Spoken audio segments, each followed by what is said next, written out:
Okay, greetings and welcome to another community update. This one is called the Gamma Mummy Vaccine Test. A couple of weeks ago I suggested that if there isn't a lockdown, we would see daily death figures of some 700 people a day. That's around 300,000 people. 300,000 people. That's around 3,000 people a week. Now, yesterday the count was 595, and before then it was 530. I don't know what it is today. Those figures haven't been released. So what we know is that even with this national lockdown light we're supposedly in, the figures are still going in the wrong direction, and we won't know if the scientifically compromised restrictions have worked for another week from now. So I want to answer some of the questions that you've been asking in relation to the most recent developments instead of going over those figures right now. Number one, are the figures we're getting faked by government? Well, I believe the numbers we're given for the number of infected people are wholly unreliable. We have nothing solid to compare them against. The system back in the day was ineffective, just as it is now, to be honest with you. So those figures can't be trusted unless the test and trace system is outside the control of central government and fully working.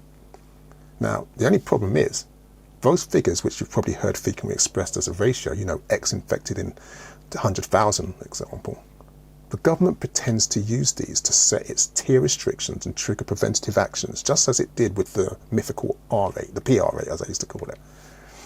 As Public Enemy says, don't believe the hype. The number of infections, ignore it. But thankfully, when it comes to stats, it's not all doom and gloom. And I think I've said it before, but there are a few figures that are relatively tamper-proof, and the two main ones are the hospitalizations and the ICU admission figures.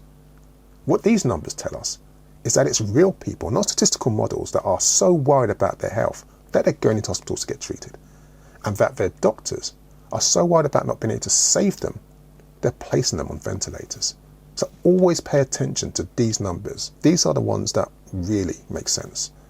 And the other figure that is semi-reliable is the number of deaths in the last 24 hours. Now I know there was some controversy about how this was calculated months ago, but the formula was revised to help remove doubt and, of course, reduce the true cost of the government's incompetence. To fit all this number now, the government would have to fake backstories, death certificates, and do that Men in Black thing with hospital staff, GPs and undertakers, where they zing and make you forget everything. It's just not likely. Now, the next question, and perhaps the most important, is the ones I'm seeing about the Pfizer vaccine stuff and the so-called mum test. Well, the truth is, for me, there just isn't enough evidence to show how they determined it's over 90% effective. And yes, I know about the 40,000 sample size and the placebo control group. But for me, there isn't enough evidence to prove whether it has any long-term side effects, or if it stops you getting infected, or if it's effective against the elderly, who are the most vulnerable group, or if it helps with COVID mutations, or if it reduces the severity of the virus if you get it. I mean, there's so many unanswered questions. As a scientific breakthrough, yes, it looks promising.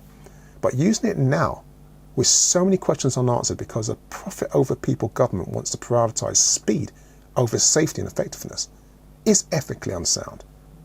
If ministers and their human shields want to give it to their mums, that's up to them. But let's see politicians do a John Gummer, take it live on TV with their grandparents, and allow us to monitor them for 9 months, Big Brother style first, before telling us they're going to roll it out en masse.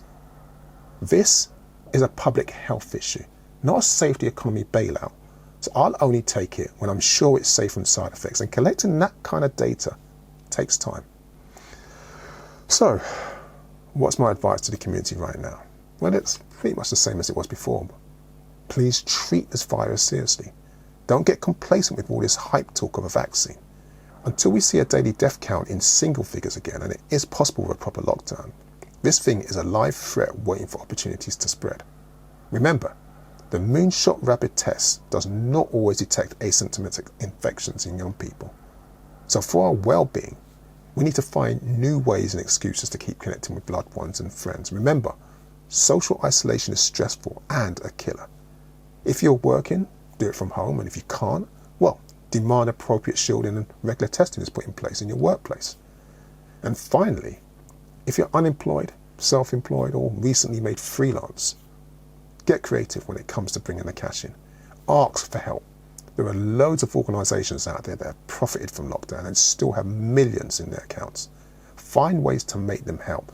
That reserve that they hold for a rainy day is here now, so make them pay. But most importantly of all, have hope and hang on. You see, I believe if we stay safe, put family, friends and communities above profit for a little while longer, this could all be under control by the end of next year. Now, I know that's a long time, but we're halfway there. So please don't fall for any government spin and shenanigans about Christmas with Boris's bearing fake toxic gifts. Don't fall for that herd immunity nonsense. I know it's difficult, but stick to the 3 C's. Forget the old normal and start dreaming, designing and manifesting a new way for everyone, not just the rich and morally twisted, to survive and thrive. Be loving, be safe, and may the ancestors continue to guide and protect us. Ashe.